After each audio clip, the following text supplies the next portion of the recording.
Realisation of real politics Congress क्यों नहीं कर पा रही है? पंजाब की बात हो रही है तो कांग्रेस की भी तो बात होनी चाहिए। जबरदस्त कलह है। चुनाव से पहले पंजाब कांग्रेस से जो रुझान सामने आ रहे हैं उसे देखकर तो पंजाब में कांग्रेस की सत्ता में वापसी मुश्किल दर मुश्किल होती जा रही है। और ताज़ा तस्वीर मलेरकोटला की है, जहां कांग्रेस की मीटिंग के दौरान जबरदस्त हंगामा देखने को मिला। मंच पर कुछ कांग्रेस नेताओं के चढ़ने की कोशिश, उन्हें रोका गया और इसके बाद नारेबाजी और बवाल हुआ। मंच पर पंजाब कांग्रेस अध्यक्ष राजा वड़िंग और प्रभारी भूपेश बघेल मौजूद थे। भूपेश बघेल के खिलाफ इतनी नारेबाजी थी, राजा वड़िंग को माइक संभालना पड़ा। जब मंच से भी बात नहीं बनी तो फिर नीचे उतरकर स्टेज से फिर मामले को संभालना पड़ा। किसी तरह संभाला। कांग्रेस को आत्महत्या करना क्यों इतना पसंद है? अजीत जी, मीनाक्षी जी, अभी कांग्रेस पार्टी को लग रहा था, अभी भी लग ही रहा है कि सत्ता आ रही है, 2027 में हमारी सरकार बनेगी। तो उसके सारे नेता जो हैं वो पहले ही लीडरशिप का मामला निपटाने में लगे हैं कि लीडरशिप का मामला निपट जाए कि सरकार आएगी तो मुख्यमंत्री कौन बनेगा। तो ये पहले से जो ये शुरू हो जाता है ना कांग्रेस के अंदर, जैसे हरियाणा में हम लोगों ने देखा कि सत्ता आनी है, उसके पहले हम लोग मुख्यमंत्री का मामला सुलझा लें। राजस्थान में हो गया कि सत्ता आ रही है, मुख्यमंत्री का मामला सुलझा लें। वहां छत्तीसगढ़ में हुआ, कई जगह ऐसा हुआ कि मुख्यमंत्री का मामला पहले सुलझा लें, सरकार तो आ रही है। तो यही यहाँ पंजाब में यही दिख रहा है। कांग्रेस को लग रहा है कि 5 साल में एंटी इनकम्बेंसी हो गई है आम आदमी पार्टी की सरकार के खिलाफ। जो हर्षवर्धन जी ने कहा कि कई चीजें, अनाज खरीद का मामला था और अरविंद केजरीवाल ने एक फॉर्मूला सामने रखा था कि हम कहां से पैसे ले आएंगे। तो उन्होंने कहा था कि रेत की तस्करी होती है, 20,000 करोड़ या 30,000 करोड़ रुपया वहां चला जाता है, वो हम रुकवा देंगे तो वो हमको आ जाएगा।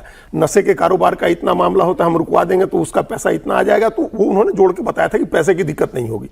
अभी रेत की तस्करी ऐसी चल रही है कि उस दिन चरणजीत सिंह चन्नी स्वयं जाकर के वो रेत की तस्करी के वीडियो बनवा रहे थे।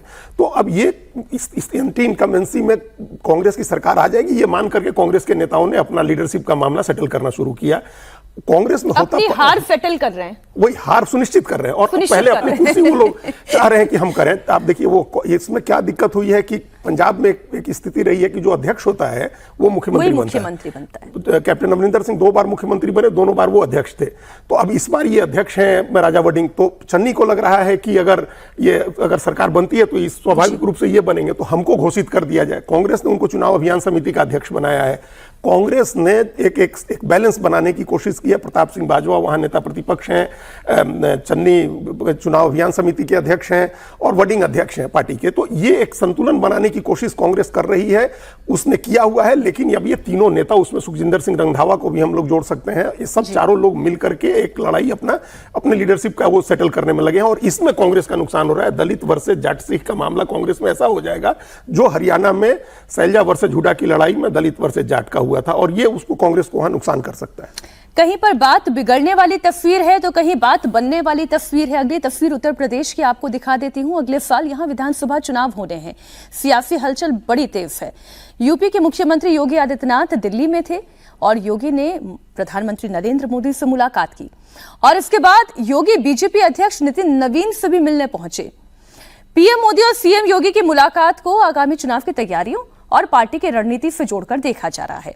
अखिलेश यादव ने योगी की प्रधानमंत्री से मुलाकात पर तंज कसा। अखिलेश यादव ने पोस्ट करके लिखा, टकराहट तो थी एक दूसरे को हटाने की, अब तो बात उठ गई दोनों के ही जाने की। कुछ मैसेज पढ़ पा रहे हैं इसमें समीर जी आप? निश्चित रूप से अगर योगी आदित्यनाथ दिल्ली में आते हैं, फिर प्रधानमंत्री से उनकी मुलाकात हो, राष्ट्रीय अध्यक्ष से मुलाकात हो, जरूर चर्चा होती है कि भाई क्या खास बात हुई होगी। और पीएम से मिले तो पीएम से कई मुद्दों पर उन्होंने फीडबैक दिया होगा। राम मंदिर चढ़ावा चोरी को लेकर जिस तरीके से सुप्रीम कोर्ट का आया कि भाई नई एसआईटी बना जाए, उसको लेकर उन्होंने फीडबैक दिया होगा। तमाम चीज़ों को लेकर उन्होंने अपने संगठन की बातें प्रधानमंत्री के सामने रखी होगी। प्रधानमंत्री मोदी जी को भी जो लगा होगा कि जो सलाह देना है योगी जी को उत्तर प्रदेश विधानसभा चुनाव की तैयारी को लेकर, उस चीज़ों को लेकर प्रधानमंत्री ने अपनी सलाह दी होगी। राष्ट्रीय अध्यक्ष भी मिले होंगे नितिन नवीन से, क्योंकि अभी अखिलेश यादव के तंज में जो हम पढ़ पा रहे हैं वो ये पढ़ पा रहे हैं कि वो अमित शाह और योगी आदित्यनाथ दोनों के ऊपर तंज कस रहे थे। लेकिन अमित शाह की पोजीशन हो चाहे उत्तर प्रदेश में योगी आदित्यनाथ जी की पोजीशन है, दोनों मजबूत है, इसमें कोई दो राय नहीं। और देखिए जो अखिलेश तो मतलब आजकल हर बात पे तंज करते हैं, उनको बड़ा मजा आता है। मतलब जब उनसे पत्रकार वार्ता लेते हैं तब भी वो कोई तंज करते हैं, ट्विटर पे भी वो तंज करते हैं। तो ये लगातार चुनाव तक चलने वाला है एक दूसरे के ऊपर तंज करने का। तो अखिलेश यादव ने अपने तरीके से सोच कहा है, और वो किसी भी बात को किस तरीके से व्यंग्यात्मक कहना है, किस तरीके से घुमाना है, अखिलेश यादव उसका आजकल बहुत अपना इस्तेमाल सोशल मीडिया पे बहुत ज्यादा लगातार वो कर रहे हैं। जब अभी कल योगी जी ने जब उनसे कहा था कि भाई 12 बजे सोकर उठते हैं, 2 बजे तैयार होकर निकलते हैं और 7 बजे महफिल जमाते हैं, उसके बाद भी उन्होंने जिस तरीके से फिर सोशल मीडिया पे जिक्र किया, तो ये चलता रहने वाला है।